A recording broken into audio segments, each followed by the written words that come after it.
हर वर्ष की तरह इस वर्ष भी एनटीपीसी के द्वारा पत्रकारों का वार्षिक सम्मेलन का आयोजन किया गया, जिसमें पूरे बिलासपुर संभाग से पत्रकार यहां उपस्थित हुए और यहां पर आने के बाद एनटीपीसी के द्वारा अपनी उपलब्धियों को बताने के लिए एक सभागार में एक कार्यक्रम आयोजित किया गया, जिसके बाद प्रेस कॉन्फ्रेंस भी आयोजित की गई। इसमें आज बहुत ही अलग अलग क्रम में पूरे साल भर की उपलब्धियों को बताते हुए एनटीपीसी ने अपनी सारी परियोजनाओं की विशेषताएं, जल आपूर्ति समझौता, पर्यावरण सुरक्षा और मुख्य उपलब्धियों को बताते हुए विद्युत उत्पादन से संबंधित पूरी जानकारियां मुहैया कराई। पत्रकारों के सवालों के बीच चल रहे इस कार्यक्रम में विशेष परियोजनाओं में एनटीपीसी की सर्वप्रथम 660 मेगावाट क्षमता की इकाइयां एवं सुपर क्रिटिकल टेक्नोलॉजी पर आधारित बॉयलर, देश के सर्वप्रथम 765 केवी स्विच यार्ड की जानकारी दी गई। कोयला की आपूर्ति समझौता में एसईसीएल बिलासपुर के साथ प्रति वर्ष 149.56 लाख मिलियन टन कोयले की आपूर्ति हेतु करार की जानकारी दी गई। जल आपूर्ति समझौते पर 2018-19 से प्रति वर्ष 93 मिलियन क्यूबिक मीटर जल आपूर्ति हेतु छत्तीसगढ़ सिंचाई विभाग से करार की जानकारी दी गई। जल स्रोत हसदेव, दाई तट, नहर ग्राम हरदी विशाल से 26 किलोमीटर लंबी भूमिगत पाइपलाइन लगाए जाने की भी पूरी जानकारी दी गई। मुख्य उपलब्धियों में एनटीपीसी ने आज बताया कि प्रथम चरण 660 मेगावाट की इन 3 इकाइयों में क्रमशः दिनांक 1/10/2011, 25/5/2012 एवं 1/8/2012 से व्यावसायिक उत्पादन जारी किया जा चुका है। इतना ही नहीं, पर्यावरण संरक्षण को ध्यान में रखते हुए एनटीपीसी ने आज ये जानकारी दी कि सीपत क्षेत्र में एनटीपीसी के द्वारा 2 नए ऐश ब्रिक्स प्लांट लगाए जाने हैं, जिसके बाद पूरे क्षेत्र में फ्लाई ऐश ब्रिक्स की कमी पूरी हो जाएगी और जो निर्माण कार्य में सबसे महत्वपूर्ण भूमिका रखने वाले ईंट की जो कमियां आसपास के क्षेत्रों में महसूस की जा रही थी, फ्लाई ऐश की कमी महसूस की जा रही थी, उसकी भी पूर्ति हो जाएगी।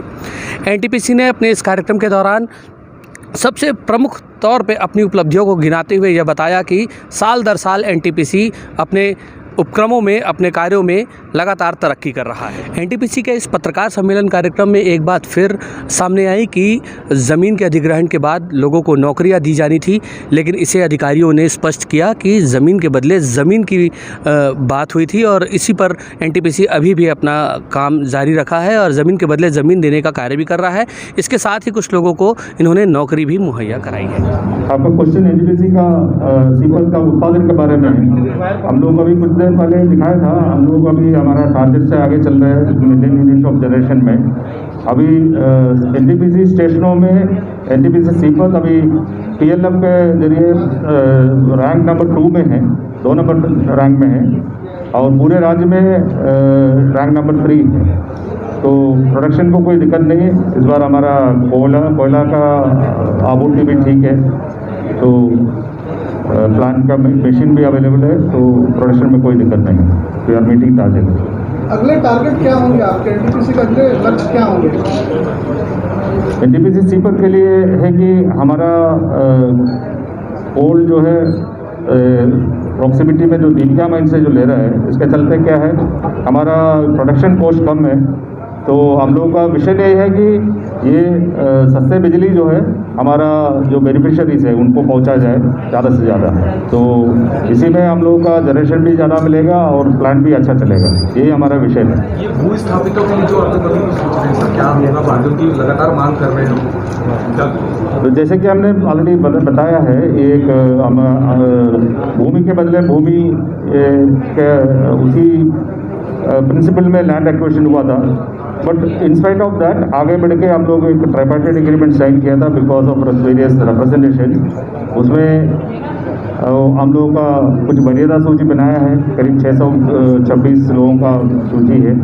उसमें से ऑलरेडी हमने 399 लोगों को नौकरी पर ऑलरेडी बना दिया है।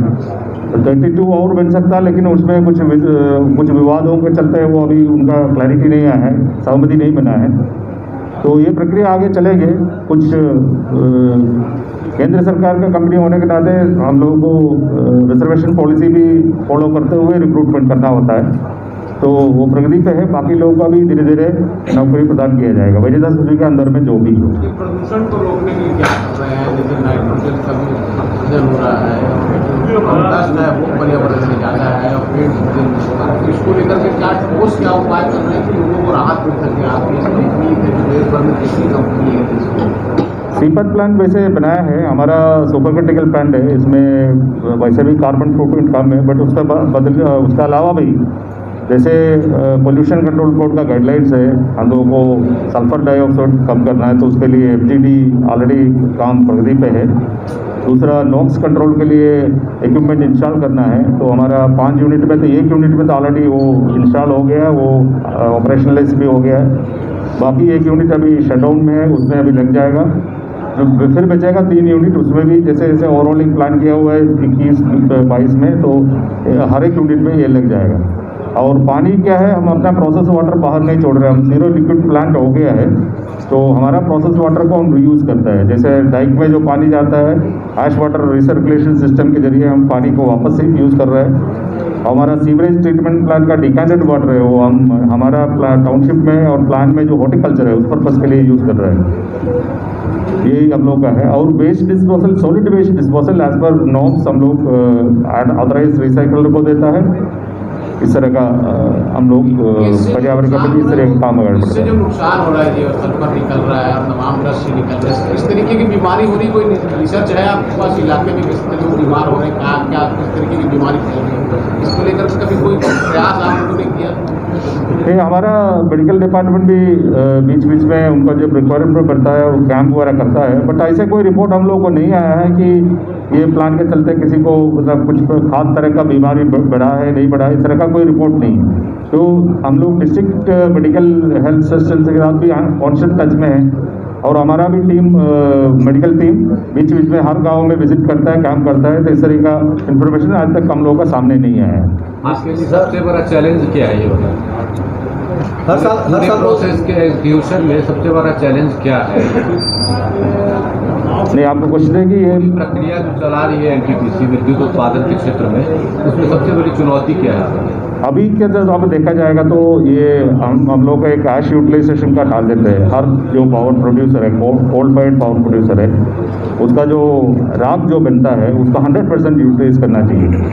अब देखा जाएगा कि ये जो सीपत जैसे प्रोजेक्ट है, थोड़ा लोड सेंटर है या जहाँ पर रियल एस्टेट डेवलपमेंट जो कम रहता है उस क्षेत्र से दूर है, उनको ये थोड़ा सा कठिनाइयाँ आता है। हम लोग काफ़ी प्रयत्न किया है, हमारा अभी तक जो है 50% करीब ऐश यूटिलाइजेशन पहुँचा था लास्ट ईयर। इस बार जो है वो थोड़ा बेहतर हो जाता था, बट ये कोविड आ गया तो फिर उस समय उसमें भी कुछ बाधा पहुँचाया था। बट आगे बढ़ के हम लोग धीरे धीरे ये टारगेट अचीव करेंगे। वो NHAI का कुछ रोड बन रहा है उसमें यूज़ करेंगे, और अभी माइन फिलिंग का भी प्रस्ताव रखा है, उसमें भी हम लोग आगे बढ़ेंगे। तो ये थोड़ा टाइम ले रहा है, मतलब जिस तरीके से 100% एडमिशन करना है करके जो स्टिपुलेशन है उस टारगेट पहुंचने में दिक्कतें आता है, ये एक है। बट आप लोग ओवरकम करेंगे, उसको ऑलरेडी प्लान बनाया हुआ है। ये जो 800 मेगावाट का जो अभी नया यूनिट डलना है उसको बनने के पहले जो साइट स्पेसिफिक स्टडीज़ करना होता है वो स्टडीज़ अभी प्रगति पे है। दूसरा, उसमें एनवायरनमेंट क्लियरेंस के लिए पब्लिक हियरिंग के लिए ऑलरेडी हमने रिक्वेस्ट किया है कि डेट दे दे ताकि पब्लिक हियरिंग कंडक्ट करें। उसमें जो भी मिनट्स बनेगा वो हम लोग पर्यावरण मंत्रालय को देंगे, उसके बेसिस पे एनवायरनमेंट क्लियरेंस भी तैयार हो जाएगा। बाकी इसका जो डिज़ाइन वगैरह जो है मेटेरियलॉजी पूरा आइडेंटिफाई हो चुका है, डिज़ाइन भी फाइनल हो गया है। अभी उसका कैबिनेट कमेटी से उसका अप्रूवल भी आने के बाद ये प्रोजेक्ट, उम्मीद है कि ये प्रोजेक्ट जल्दी से जल्दी आगे सैंक्शन हो जाएगा। Akash Dutt Mishra, S Bharat news, NTPC Sipat.